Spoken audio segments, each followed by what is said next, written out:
విశాఖలో చాలా దారుణమైన ఘటన. నిండు గర్భిణి అయిన తన భార్యను హత్య చేశాడు భర్త అనే కన్నా ఇలాంటి కిరాతకుల్ని ఏం చేయాలో కూడా తెలియదు. ప్రస్తుతానికి బంధువులంతా కూడా కేజీహెచ్ వద్దకు చేరి ప్రాణాలు పోయినటువంటి ఆ నిండు గర్భిణి అనూష కోసం వాళ్ళు కన్నీళ్లు పెట్టుకుంటున్న తీరు ప్రతి ఒక్కరిని కలవరపాటుకు గురి చేస్తుంది. గుండెలో అవిసేలా ఆ తల్లి అక్క బంధువులు రోధిస్తున్నారు. నిన్న మొన్నటి వరకు కూడా బేబీ బంతో ఎంతో హ్యాపీగా షూట్ చేసుకుంది. ఎందుకంటే ప్రేమ పెళ్లి చేసుకున్నారు 2022 డిసెంబర్లో. ఆ తర్వాత ఇప్పుడు ఆ అమ్మాయి ప్రెగ్నెంట్. ఈరోజు డెలివరీ డేట్ కూడా ఇవ్వడం జరిగింది హాస్పిటల్లో ఉన్నటువంటి డాక్టర్స్.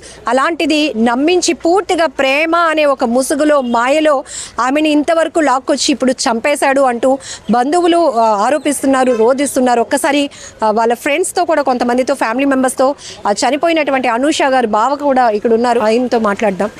ఏం జరిగిందండి?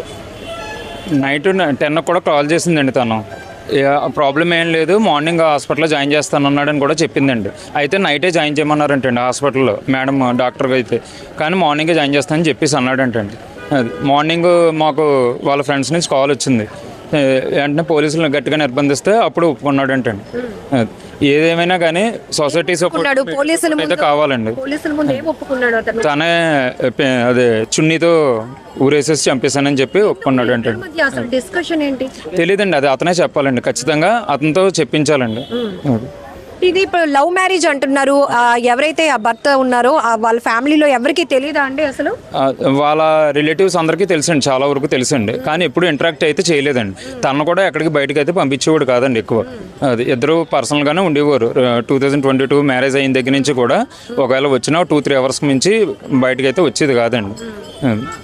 మీరు చెప్తున్నారు తను చాలా హ్యాపీగా రెస్టారెంట్స్కి వెళ్ళాము, ఇష్టమైన ఫుడ్ ఎంజాయ్ చేయాలనుకున్నాను. ఎందుకంటే తను కొన్ని రోజుల్లోనే బేబీకి డెలివరీ ఇవ్వబోతున్నారు కాబట్టి ఒక తల్లి అమ్మగా పోతుంది కాబట్టి చాలా హ్యాపీగా బేబీ బంతో కూడా ఫొటోస్ కూడా మీరు నాకు షేర్ చేశారు. ఏంటి ఇంత దారుణం అసలు? యాక్చువల్లీ నైట్ డాక్టర్ చెప్పారంట జాయిన్ అయిపోండి అని చెప్పారంట. సో మేము నైట్ వీడియో కాల్ మాట్లాడాం, అప్ టు 11:30 వరకు మాట్లాడాం. సో ఏం చెప్పారంటే లేదు గని చెప్పాడు, మార్నింగ్ వెళ్దాము, ఇప్పుడు ఎందుకులే డెలివరీయే కదా చూసుకుందాం అని చెప్పాడు. సో మార్నింగ్ మాకు కాల్ చేసేటప్పటికి అన్కాన్షియస్ అయిపోయింది, పడిపోయింది అని చెప్పాడు. ఎన్ని గంటలప్పుడు? 7:30 ఆ రేంజ్లో మాకు ఫ్రెండ్స్ దగ్గర నుంచి కాల్స్ వచ్చాయి. సో అన్కాన్షియస్ అయిందంటే మేము హాస్పిటల్కి వెళ్ళేటప్పటికే లైక్ పల్స్ ఉంది, డాక్టర్ చూస్తున్నారు అని చెప్పారు. ఒక 10 మినిట్స్ తర్వాత అమ్మాయి చనిపోయిందని చెప్పాడు అని చెప్పారు. మేము అప్పటికే చూసేటప్పటికి బాడీ కలర్ అంతా చేంజ్ అయిపోయింది ఆ అమ్మాయికి టోటలీ. సో మేము అప్పుడు కేజీహెచ్కి తీసుకొని వచ్చేసాం. వచ్చిన తర్వాత అప్పుడు ఈ డాక్టర్స్ మాట్లాడారు, పోలీసు వాళ్ళు మాట్లాడాక సో తను అప్పుడు ఒప్పుకున్నాడు. అబ్జర్వ్ చేసాం, బాడీ కలర్ అంతా చేంజ్ అయిపోయింది. అండ్ ఆ అబ్బాయికి కూడా మొత్తం అన్ని స్క్రాచెస్ ఉన్నాయి, లైక్ నెయిల్ మార్క్స్ హ్యాండ్స్ మీద దీని మీద మొత్తం ఉన్నాయి.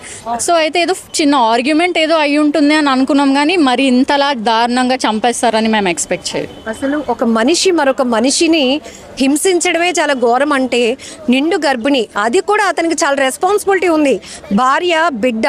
ఎందుకు అసలు ఇంత కఠినమైనటువంటి నిర్ణయాలు వెళ్ళి? అండ్ వాళ్ళు కూడా హ్యాపీ కపుల్. సో మేము కూడా డిసైడ్ చేయలేకపోయాం ఏంటి రీజన్ అని చెప్పేసి. అండ్ తను కూడా చాలా స్ట్రాంగ్, ఏదైనా ఉంటే తను ఫేస్ చేస్తుంది తప్ప. ఎంతవరకు చదువుకున్నారు అనుష? తను హోటల్ మేనేజ్మెంట్ చేసింది. వీళ్ళిద్దరికి ఎలా అండి పరిచయం? వాళ్ళు కాలేజ్ రిలేటెడ్గా ఎక్కడో ఫ్రెండ్స్.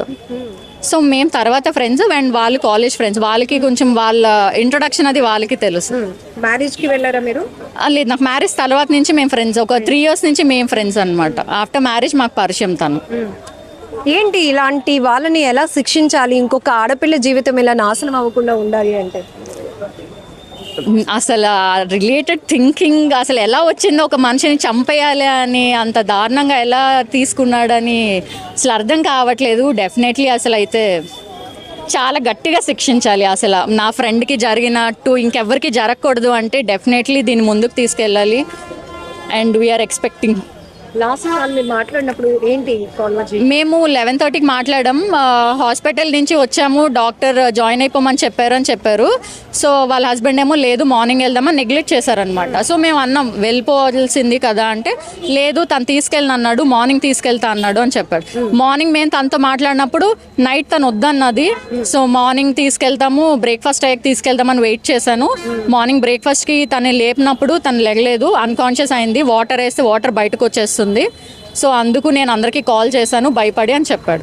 ఇక్కడికి వచ్చాక పోలీసుల దగ్గర ఒప్పుకున్నాడు దట్ నేనే నైట్ 2 తర్వాత ఆర్గ్యుమెంట్ అయింది, చున్నీతో ఇలా చేసి చంపేశానని నైట్ చెప్పాను. అమ్మాయిగా చెప్పండి, పెళ్ళి అంటే ప్రతి అమ్మాయికి ఒక ఎక్స్పెక్టేషన్స్ ఉంటాయి.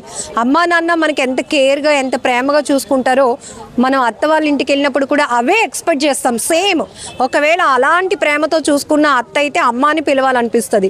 ఇంకా అలాంటి భర్త దొరికితే గాడ్ గిఫ్ట్ అనుకుంటాం. అలాంటిది మీరు చెప్తున్నారు ఇద్దరిని మేము ఆఫ్టర్ మ్యారేజ్ తర్వాత చూసినప్పుడు అసలు ఇలాంటి డెసిషన్ ఇలాంటిది ఈయన చేసాడా అని షాక్ అవుతున్నాను అని తెలిసిన తర్వాత మీకు ఏమనిపించింది? అసలు మేము కనీసం ఎక్స్పెక్ట్ కూడా చేయలేదు. అంటే చూడడానికి చాలా హ్యాపీ కపుల్గా ఉండేవారు. ఏదైనా కొంచెం ప్రైవేట్గా ఎక్కువ అబ్బాయి ఉండేవాడు, అంటే కలవనిచ్చేవాడు కాదు, ఫొటోస్ కలిసి దిగడం అవన్నీ చాలా తక్కువ అనమాట. సో లైక్ ఇంట్రోవర్ట్ అని మేము అనుకున్నాం, కానీ ఉండొచ్చు ఇలా అనుకున్నాం, కానీ మరి ఈ కైండ్ ఆఫ్ ప్లాన్ ఉందని మేము అలా ఎక్స్పెక్ట్ చేయలేదన్నమాట. చున్నీతో ఊరేసేసి చంపేశానని చెప్పి ఒప్పుకున్నాడు. అంటే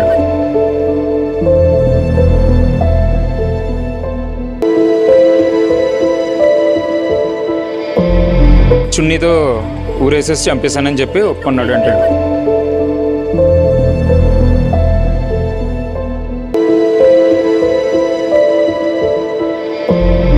చున్నీతో ఊరేసేసి చంపేశానని చెప్పి ఒప్పుకున్నాడు. అంటే